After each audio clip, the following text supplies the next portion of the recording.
Welcome to Matters Financial, Geopolitical from the Frontier. Thank you as always for stopping by. Just to remind you, I'll be away in Paris next week, so I'm looking forward to that. Many years ago, I traded the French book, Paibor, BTFs, BTANs, once bought the entire auction at the Banque de France at the time when Jean-Claude Trichet was the central bank governor, and they were so astonished that at that time I was working for a Japanese bank that they called us to find out who we were.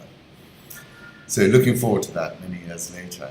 Been to had many great times in France, and once extraordinarily we were visiting, and my wife then, my future wife and I were visiting, we had a friend in Paris, and we cleared customs, cleared immigration, suddenly realized that she needed to get a bag, which meant she had to go back.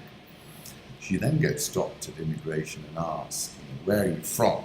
She said, Malawi. And the immigration lady said, Mali over there. And obviously there must have been some issues with Mali in those days. And it took us a good while to extract her. I'm glad I did, obviously, 3 children later. 13th of November 2017, I said geopolitical risk is biting back hard, and that I predict crude oil market reprices further to run, and I was predicting that Brent crude oil is headed over $70 a barrel, which is quite a meaningful run higher from here still. And actually, I think this is a great opportunity to get wrong under the current situation. And the reason, I think, is it's all about repricing of geopolitical risk, in particular in the Kingdom of Saudi Arabia. Brent crude, this is a chart from Foster Size 25, to give you a feel. I'm looking for 70, as I said. And here's another chart, an interesting one from Olga. Crude oil production, Russia, Saudi Arabia, and the US compared. Very interesting comparison. Home thoughts. This is a tweet from somebody called White Cloud. I am a survivor of the largest genocide ever to be recorded on US soil. We are still here. We are still strong. And that whole story of the original inhabitants of North America gets lost completely. Happy Thanksgiving. We are grateful to all our guests and staff. You make us Finch Hattons. It really is a fantastic place to visit. We've been there many times. And in its latest iteration, it's quite marvelous, I must say. And when we were down there, not only was the actual premises so wonderful, they got these wonderful swimming pools, a pool that sits right on the frontier of the Savo. There's a frisson of excitement every time you swim a few lengths. And we were just surrounded by elephants. We heard lions at night outside our tent. It was just as you wish the Savo to be, wild. My dearest 11-year-old Hannah has been in what I would describe a maturing phase in her life, and at times quite short. Got a sharp tongue like my father and her grandfather, who could touch it like a knife. And she's been quite short with me, and I've been kind of traumatized, as you'd imagine, being a father and an older father and doting on your daughter because you've had more time this time than maybe with your other children when you're in your 30s and trying to make your career. And now, it's a different, I think you enjoy parenthood differently. And then I interrogated her mother and her sisters on Skype. And they told me, look, she's just like that with all of us. And I was so unhappy, thinking we had lost our bond. And they told me, no, Dad, it's universal. So last night I said to Hannah, baby, I was so distraught, but now I'm good. She says, what is it? And I explained it to her. And then yesterday morning, her mum and I took her together to the drop-off point where she gets picked up from the school bus. and we started talking about poetry. What was her favorite poem? And her mother said, it's a dark choice, actually. It's T.S. Eliot's The Hollow Men, which is such a remarkable poem. And we looked it up on Google, and I now found T.S. Eliot actually reading his own poem on YouTube. That link's on the website. It's such a powerful poem, and hearing him read it himself, it's even more powerful. If I may, a penny for the old guy. We are the hollow men, we are the stuffed men, leaning together, headpiece filled with straw. Alas, our dried voices when we whisper together are quiet and meaningless as wind in dry grass, like this, or rats' feet over broken glass in our dry cellar. Those who have crossed, and I'm going to skip a bit, those who have crossed with direct eyes to death's other kingdom, remember us, if at all, not as lost, violent souls, but only as the hollow men, the stuffed men. This is the dead land, this is cactus land, here the stone images are raised, here they receive the supplication of a dead man's hand, under the twinkle of a fading star. And what I find very powerful is this. Here we go round the prickly pear, prickly pear, prickly pear. Here we go round the prickly pear at 5 o'clock in the morning. This, between the idea and the reality, this is like when you have, it's just amazing. Between the motion and the act falls the shadow. For thine is the kingdom. Between the conception and the creation, between the emotion and the response, falls the shadow. Life is very long. Between the desire and the spasm, between the potency and the existence, between the essence and the descent, falls the shadow. For thine is the kingdom, for thine is life, for thine is life. And then these are the 4 most quoted lines, poetry, anywhere in the world today. This is the way the world ends. This is the way the world ends. This is the way the world ends, not with a bang, but with a whimper. I then found this morning I've been listening to poetry read by all kinds. I've also listened to The Wasteland, read by Alec, very powerful. Very interesting article in the New York Times by THIONG'O, The Contradictions of Joseph Conrad. Conrad, of course, was the origin of the quote, Mr. Kurtz, he dead. The book in question is The Heart of Darkness. And in this review, THIONG'O is saying that in The Heart of Darkness, Conrad's literary stand-in Charles Marlowe talks of imperialism as a form of robbery, accompanied by violence and aggravated murder on a grand scale. Colonial ventures are mostly about taking the earth away from those who have a different complexion or slightly flatter noses than ourselves. This captures in one sentence capitalism's racist roots in slavery and conquest.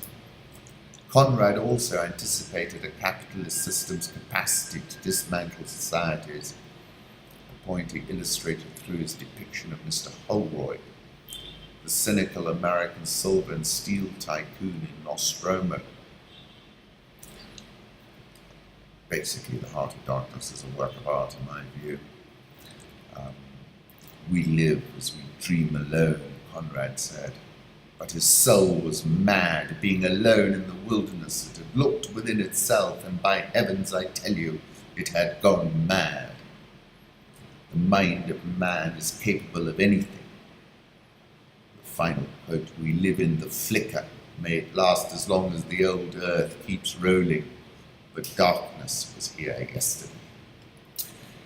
Let's go to politics. I salute President Paul Kagame and Louis Mugabe, his foreign minister, for being Pan-Africans who do not just talk the talk, but walk it as well. This is the promise Rwanda's offered to host African migrants stranded in Libya. Paul Kagame was my guest at Mindspeak in Kigali, and what a guest he was. Extraordinary man, the thinnest wrists I've ever seen. Extremely intelligent. 7 years ago, a Tunisian street vendor set himself on fire. 7 years have passed. Incredible, isn't it? In defense of his dignity, unknowingly triggering an avalanche of public demonstrations across the Middle East.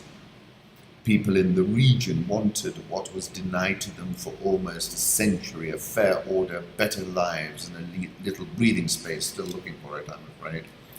7 years down the road, when the people got a return, is upgraded despotism and chaos. And I wrote about this in November 2014 when I was speaking about the events in Burkina Faso, when I said, that during the Arab Spring, and it was in 2014 that I was characterizing it as now in its bleak midwinter. 40 years on, Mnangagwa finally emerges from Mugabe's shadow. This is the source. After 40 years in Mugabe's shadow, Emmerson Mnangagwa is finally stepping out on his own. But in this article, they're saying there's more than one Emmerson Mnangagwa, and we don't know which one we are getting.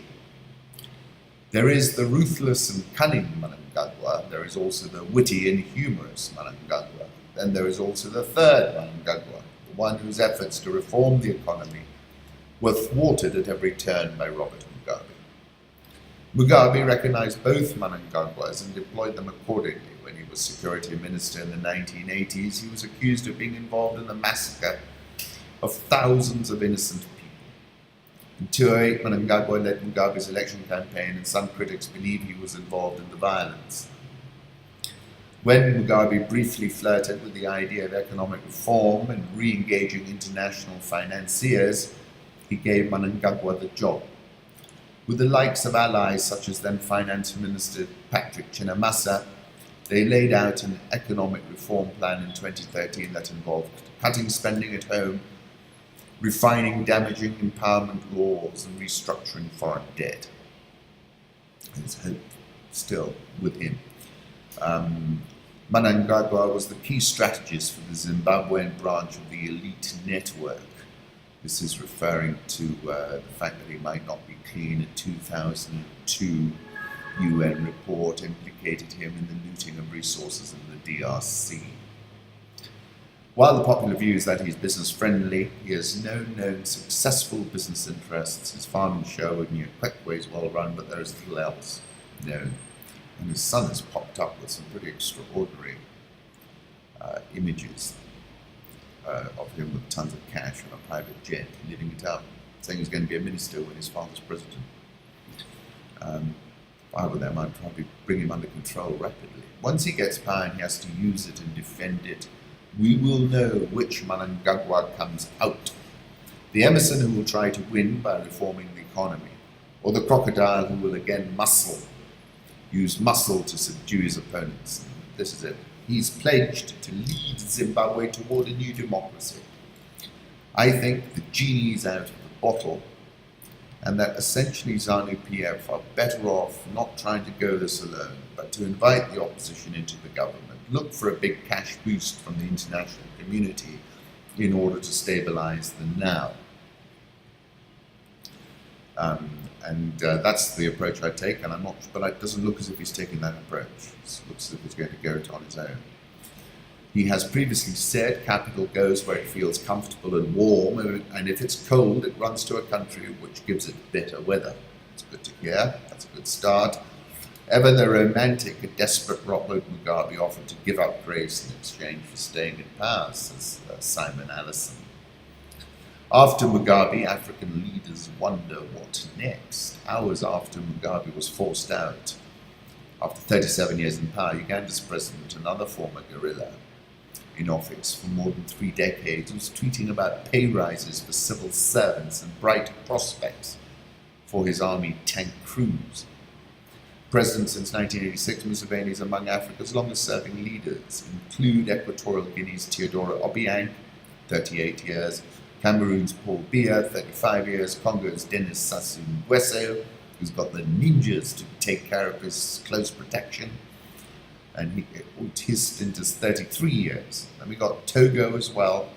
And this article is saying Mugabe's fall has sent a shiver through a continent whose northern countries saw the Arab Spring revolts tear down repressive regimes, even though many of the new leaders proved as bad as the old.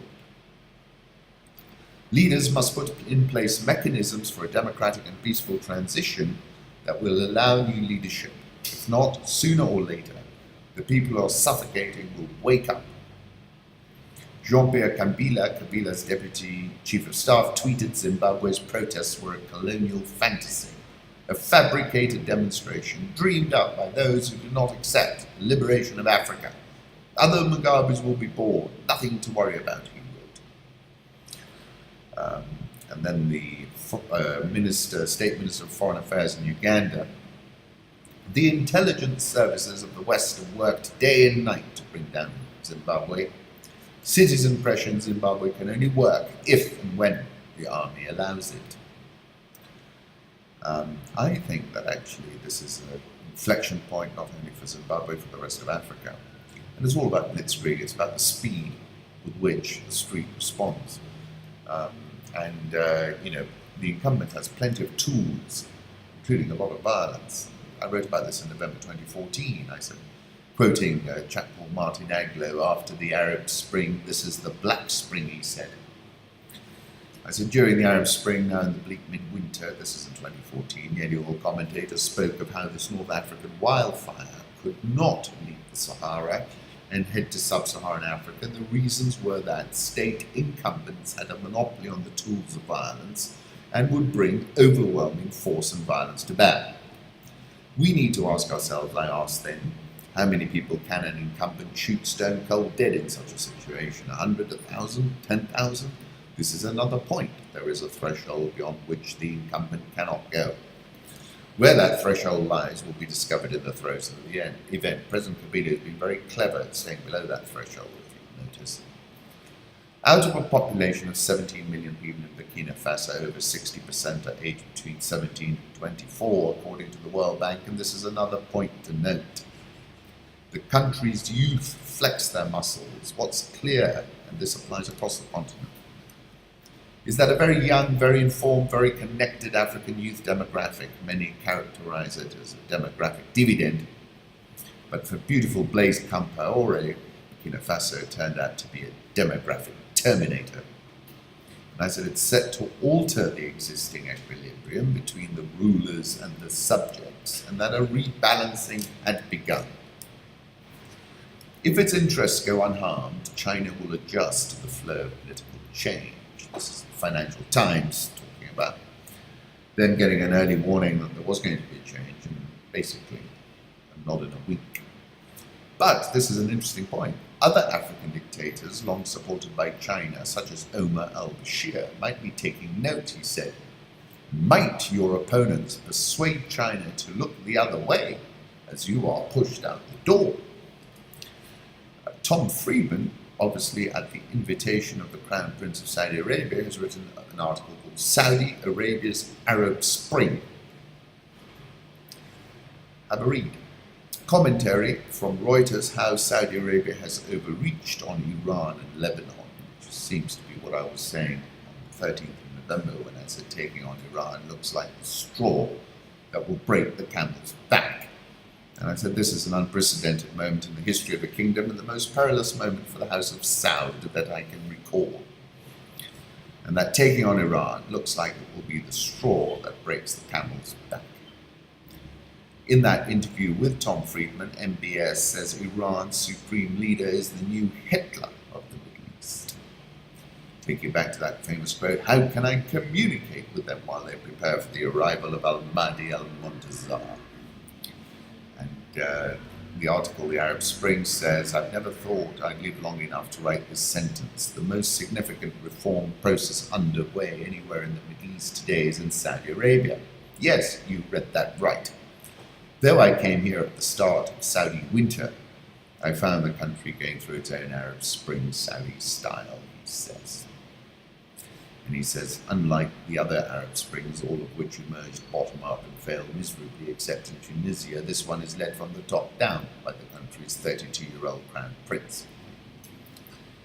I call it the most perilous moment for the House of Saud that I can recall, and I think the German intelligence services agree with me. US foreign policy in the Middle East doesn't exist anymore, says Robert Fisk. A C-2A Greyhound aircraft with 11 people on board went down Wednesday afternoon. The difference between day and night is disappearing, scientists warn. Interesting article in Washington Post. Of all the Fridos occupying Trump world, perhaps Donald Trump Jr. proved to be the easiest mark for the Russians. This is a comparison of the 2 10-year Bund yield spread, which is now at 1.05%, lower since July, compared with the US 2 10-year spread, which is at 0.6%. Normally, a US yield spread like that would be indicating an imminent recession. US yield curve keeps flattening, spread drops below 0.6, again from Holger. 30-year bond yields around the globe are at historic lows. Currency markets, let's have a look. Euro dollar, 118.46. Dollar index, 93.15. Japanese yen, 111.40. Swiss franc, 0.9817. The pound, 132. 133.11. The Australian dollar is at 0.7615. Indian rupee 64.735. South Korean won 1085.15. The Brazilian real 322.20. Egyptian pound 17.6910. South African rand 13.9042. Dollar index, we're below the key level of 93.50. I think it's a sell. Euro dollar, I think it's a buy, and my target for next year is now 1.30. Guardian has written an interesting article on cryptocurrencies, calling everybody a blockchain of fools. And apparently, according to the same article, the mining of bitcoins now uses more electricity than Ireland or Nigeria. Bitcoin price chart now at 8,000, or is it? Have a look. Where are we? Yes, 8,300. But I'm long gone. I think now we're in some uncharted territory. Gold, 1291, but I'm envisaging a much weaker dollar, so I think we're going to see gold go higher. Crude oil, about which I'm bullish, as I've told you, I changed my view around completely. We're now trading at $58.60 on WTI. Near-term target for me is $62.50. Sub-Saharan Africa, Angola's new leader shakes up old order after Dos Santos. When the ailing Dos Santos stepped down, Lourenço, the former defense minister, was generally expected to conduct business as usual. But Lourenço, 63, quickly appointed a crop of new ministers to differentiate himself from Dos Santos and replace key security personnel. How Lourenço has been busy consolidating his power in Angola following the smooth transition of power from Dos Santos.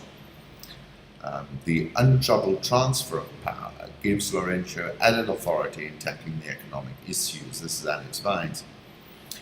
I tweeted yesterday, wow, the speed of the Dos Santos unraveling. Lourenço is burning the ground under his feet. Reuters, how Princess of Angola lost her oil crown. Interesting detail in this report. The top executives in Angola of Chevron, Total, BP, Eni and Exxon said the oil sector was being devastated by delays in project approvals at Sonangol, backlog of payments owed by the state oil company. They warned Lourenço that oil production would decline from 2019 unless swift action was taken. 6 weeks later, the president fired Dos Santos. This is Isabel, saying it was a highly unusual gathering. Foreign oil firms operate all of Angola's production and hold huge sway. So to repeat it, the speed of the Dos Santos unraveling is just unprecedented. The ground is being burned under his feet. And it is a very decisive political intervention that is noteworthy and I believe reduces Angola's credit risk by a very wide margin. If Lourenço successfully dismantles the Dos Santos empire and refrains from creating his own, it could be an example for others to follow. That's the Washington Post. Seems to be on the right path, says Zenaida Machado. Some of the Lourenço moves resemble what Portuguese-speaking Angolans call a dança das cadeiras, dance of chairs, shuffling ministers from one office to another. I don't think so. I think it's pretty genuine stuff here. All that we can be sure of is that what we have seen, Lourenço's moved quickly, boldly to remove Dos Santos appointees from top positions in the economy, state security and media, said Justin Pearce, a professor of African politics at the University of Cambridge. Many politicians the world over have come to power with promises of sweeping change only to disappoint. Let's give him credit for what he has done and remain vigilant to what is ahead. So, just to reiterate that point, the speed of the unravelling is just unprecedented. And I think he's really moved decisively in burning the ground of the old Dos Santos patronage system. South African all share up 19.04% this year. Dollar versus rand, it's traded much firmer. I think it's on the basis that Ramaphosa looks increasingly likely to be Zuma's successor. Nigerian all share up 36.52% this year. Ghana Stock Exchange Composite Index up 51.15% this year. Interesting piece in Quartz Africa, how the Saudi purge will affect detained billionaires' assets in Africa, predominantly Talal and Al-Mudi. I view the 20th of November Supreme Court ruling as a circuit breaker. The reset button will be activated next Tuesday, which will now be counted as ground zero. Go. Press release, Monetary Policy Committee, no change in interest rates, but lots of interesting detail in this letter from Patrick Njoroge. Take a look. Kenya holds key rate as policy bind persists on rate cap law, as we've spoken about before. Njoroge fears reducing rates would lock more borrowers out of the credit market. The regulation is scrapped sometime during the first half of 2018. The big word is if, because this is a political decision that's got to be done in Parliament. The central bank is expected to continue the easing cycle. Look, in any normal situation, rates would be being cut right now. And I told this to Business Daily, essentially the rate caps have created material interference in the monetary transmission mechanism. Therefore, any rate cut, which in a normal monetary ecosystem is now due because of the sharp slide in inflation and an economy which is at a standstill, would be muddied. As a Briatore tweeted this, celebration dinner with Jomo Gichaga, billionaire mansion in Dubai. Nairobi all share is up 25.92% year to date, corrected over 2% yesterday, but remember it had rallied about 5.5% in the previous two sessions. CFC Stanbic reported quarter 3 earnings and earnings per share bucking the trend, up a total of 19.684%. Loans and advances net to customers up 13.755% to 121.34 billion. Total assets up 2.88%. Then let's have a look at this. So profit before tax was actually down 17.366%. But they had an exceptional item last year, which they put through 1.12 billion. That was not repeated. So you got a 1 billion shilling turnaround because of that non-repeat, which meant that profit after tax was up 19.711%. EPS 18 shillings and 91 cents versus 15 shillings and 80 cents previously. Trades on a trading PE of 7.11. Looks a cheap share on that basis, and then I think obviously they took some hard decisions last year, and we're seeing the benefit of that. NSE 20 up 20.10%. I wish you a great weekend. We shall take up these podcasts after a whole week. Take care.